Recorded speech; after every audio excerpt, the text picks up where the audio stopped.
اقرأ باسم ربك الذي خلق خلق الإنسان من علق اقرأ وربك الأكرم الذي علم بالقلم علم الإنسان ما لم يعلم.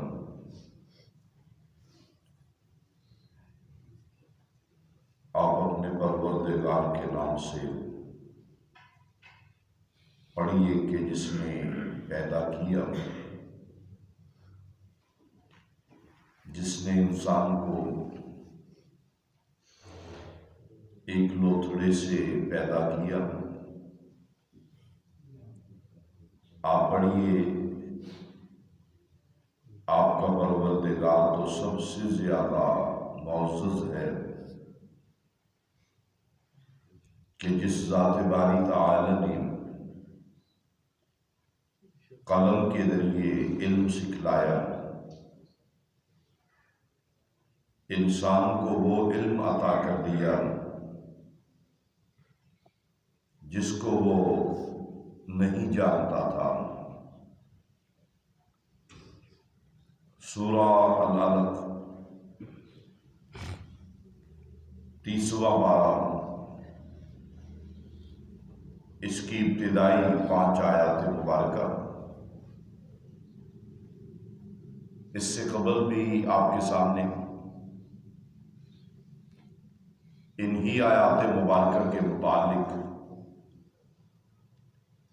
چند احکامات ذکر کیے گئے تھے کہ قرآن مجید فرقان حمید اور اس کلام اللہ کی وحی کا آغاز غار حرا میں انہی 5 آیات کے ساتھ ہوا،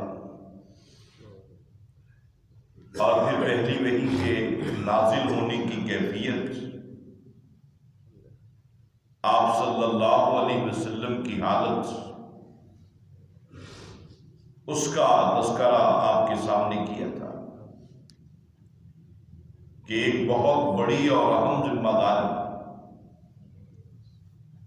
نبوت و رسالت کی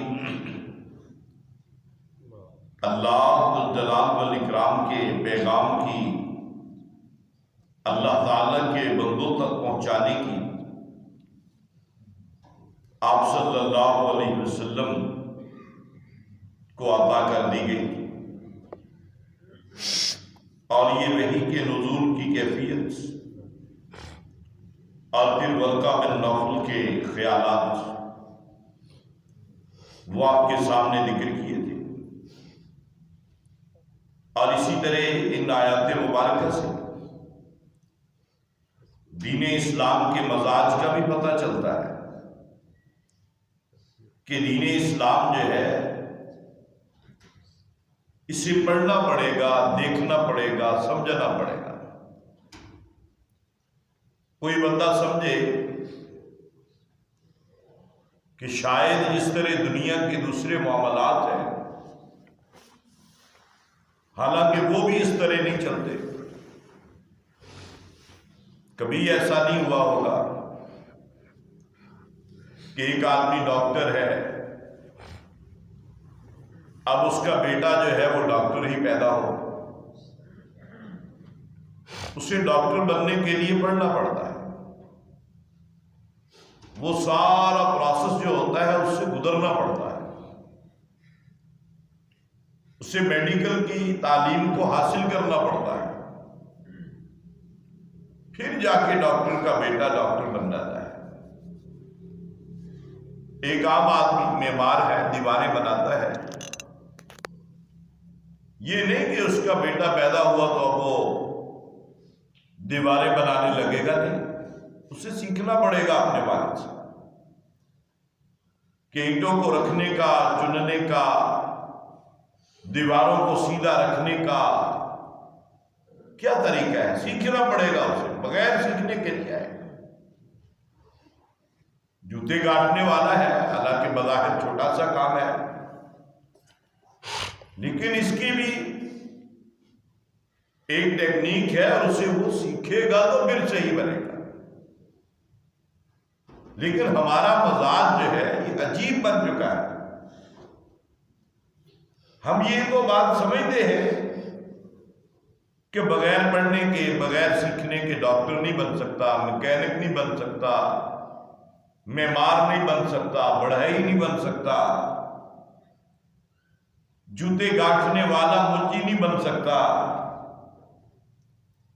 لیکن یہ ہم نے بڑے آرام سے سمجھ لیا ہے کہ اسلام جو ہے، مسلمان جو ہے بندہ، وہ بغیر پڑھنے لکھنے کے ہی مسلمان بنتا ہے.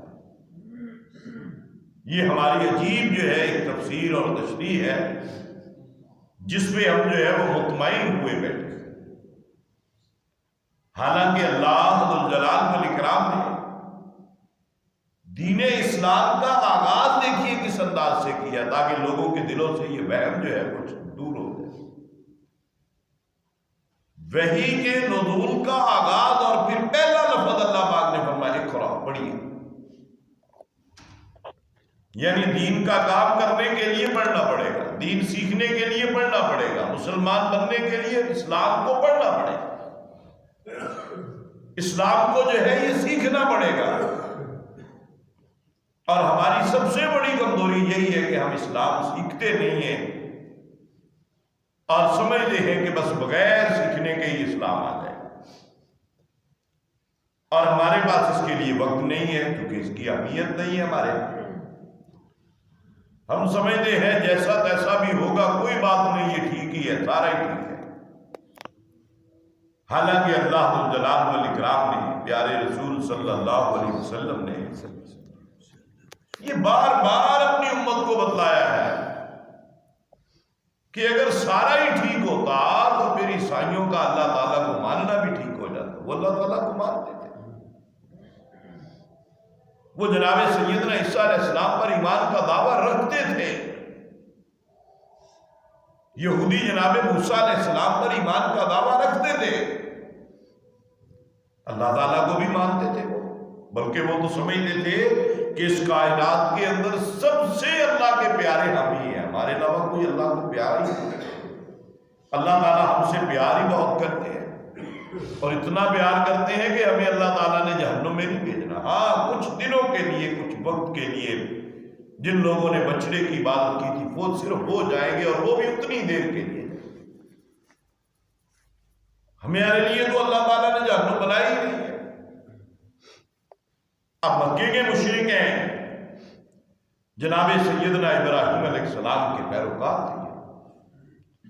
وہ سمجھتے تھے کہ ہم حقیقی طور پر ابراہیم علیہ السلام کو ماننے والے ہیں، ان کے دین پر ہیں، ان کا بنایا ہوا بیت اللہ ہمارے پاس ہے. طواف کرتے تھے، عمرہ کرتے تھے، حج کرتے تھے. وہ لوگ حاجیوں کی خدمت مدارت کرتے تھے، بیت اللہ کی دیکھ بھال بھی کیا کرتے تھے. لیکن اللہ پاک کو یہ بات جو ہے وہ پسند نہیں آئی. اللہ پاک نے فرمایا یہ سارے لوگ جو ہیں ان کا ماننا درست نہیں ہے. جناب سیدنا عیسیٰ علیہ السلام کو ماننے والے ان کو صحیح نہیں مانتے تھے. انہوں نے اس کے اندر افراد و تفریق پیدا کر دی تھی، ان کو رب بنا دیا تھا، اللہ کا بیٹا بنا دیا تھا. فرمایا یہ تمہارا ماننا تو تمہیں جہنم میں لے جائے گا اگر تم ان کو اللہ کا بیٹا تصور کرتے ہو. حالانکہ اللہ رب العالمین تو قل هو اللہ احد ہے، وہ تو لم یلد ہے، وہ لم یولد ہے، وَلَمْ يَكُنْ لَهُ كُفُوًا أَحَدٌ، اور ان کا تو ہمسر اور برابر ہی کوئی نہیں ہے. تم نے ان کو بیٹا بنا دیا. اور مکے والے جناب سیدنا ابراہیم علیہ السلام کو تو مانتے تھے، لیکن اس کے باوجود وہ حضرت ابراہیم علیہ السلام کے بت بنا کے انہوں نے بیت اللہ میں رکھ لیے تھے. جناب سیدنا اسماعیل علیہ السلام کے بت بنا کے جو ہے وہ رکھ لیے تھے، اور پھر ان بتوں کی پوجا کرتے تھے، ان کی عبادت کرتے تھے، ان پہ چڑھاوے چڑھاتے تھے. اللہ تعالیٰ نے فرمایا یہ تو بالکل غلط بات ہے، تم تو مشرک ہو، دعویٰ تمہارا ہے ابراہیم علیہ السلام کو ماننے کا، لیکن تم اپنے دعوے پہ سچے نہیں ہو. اس لیے پھر اللہ پاک نے پیارے نبی صلی اللہ علیہ وسلم کو مبعوث فرمایا. کس لیے مبعوث فرمایا؟ کیا عیسائیوں کی طرح یہ عقیدہ بنا لیں کہ ہمارے صحابہ سارے گناہوں کا دعویٰ آپ صلی اللہ علیہ وسلم نے کر دیا ہے. اب ضرورت ہی نہیں ہے ہمیں دین سیکھنے کی، دین پہ عمل کرنے کی، دین کی پرکھ کرنے کی. دنیا کے اندر کوئی چیز ایسی نہیں ہے جسے ہم جو ہے ہمیں کبھی تحقیق نہ کی ہو کہ بھئی ہم نے یہ خالص لینی ہے، یہ اچھی کوالٹی کی لینی ہے. یہ کم از کم ہمیں پتا ہوتا ہے کہ یار ہماری یہ بھی اجازت نہیں دیتی، چلیں یہ کوالٹی ہم نہیں خرید سکتے، ہماری پہنچ سے باہر ہے، یہ لے لیں. پتا ہوتا ہے اچھی اور دوسرے نمبر کی کوالٹی. نہیں پتا ہوتا تو پوچھ لیتے ہیں دکاندار سے، پھر اس کو پرکھنے کی کوشش کرتے ہیں. لیکن عجیب معاملہ ہم نے بنا دیا اللہ کے دین کے ساتھ کہ دین کو لیتے ہوئے ہم نے کبھی پرواہ نہیں کی یہ کیسا ہے، یہ ٹھیک ہے، یہ درست ہے، کیونکہ ہمیں علم نہیں ہے، ہم نے سیکھا ہی نہیں ہے دین. ہماری زندگی ساری گزر گئی ہے، ہم نے کوئی ایک حدیث مبارکہ کی کتاب نہیں پڑھی. حالانکہ دین جو ہے، قرآن جو ہے، اس کے اندر دین ہے، حدیث کے اندر دین ہے. قرآن و حدیث مل کے جو ہے مکمل دین بن جاتا ہے، اکمل و کامل دین بن جاتا ہے. آپ صلی اللہ علیہ وسلم دین مکمل دے کر گئے. جو چیز آپ کے دین میں نہیں ہے ہم اسے کیوں اپنا رہے ہیں؟ سبب کیا ہے؟ اس لیے یہ پہلی آیت مبارکہ، پہلی وحی ہمیں اس بات کی ترغیب دے رہی ہے کہ دین کو سیکھنا پڑے گا، اسے پڑھنا پڑے گا. یہ حکم آپ صلی اللہ علیہ وسلم کے لیے کہ اقرا پڑھیے، لیکن یہ وحی صرف آپ صلی اللہ علیہ وسلم کے لیے تو نہیں تھی، یہ تو پوری امت کے لیے ہے کہ اب جو کچھ آپ کے اوپر نازل ہوگا اسے پڑھنا پڑے گا. حکم ہے اللہ تعالیٰ کا، لیکن ہم اس حکم کو مانتے نہیں. ہم اسے پڑھنے کے لیے تیار نہیں ہیں، سمجھنے کے لیے تیار نہیں ہیں. ہم سمجھتے ہیں کہ یہ پتہ نہیں کس کے لیے قرآن نازل ہوا ہے، بس صرف برکت کے لیے نازل ہوا ہے. بھئی برکت تو ہے ہی ہے، اس کی زیر زبر کے اندر، اس کے حروف کے اندر، اس کے دیکھنے کے اندر، اس کے پڑھنے کے اندر برکتیں تو ہیں، لیکن اس کا اصل مقصد تو صراط مستقیم بتلانا ہے نا. دین ہے اصل تو بھئی یہ دین آپ نے سیکھنا ہے. اس لیے یہ وحی، اس کے پہلے الفاظ ہمیں اس بات کی دعوت دے رہے ہیں کہ اس دین کو پڑھنا پڑے گا، اسے سیکھنا پڑے گا. اس لیے ہمیں اس کو سیکھنا چاہیے، اس کو پڑھنا چاہیے. اور اس معاملے میں جو کمیاں، کوتاہیاں، سستیاں ہم سے سرزد ہو رہی ہیں، اللہ ذوالجلال والاکرام ہمیں ان کو دور کرنے کی توفیق عطا فرمائے. آمین. وما علینا الا البلاغ.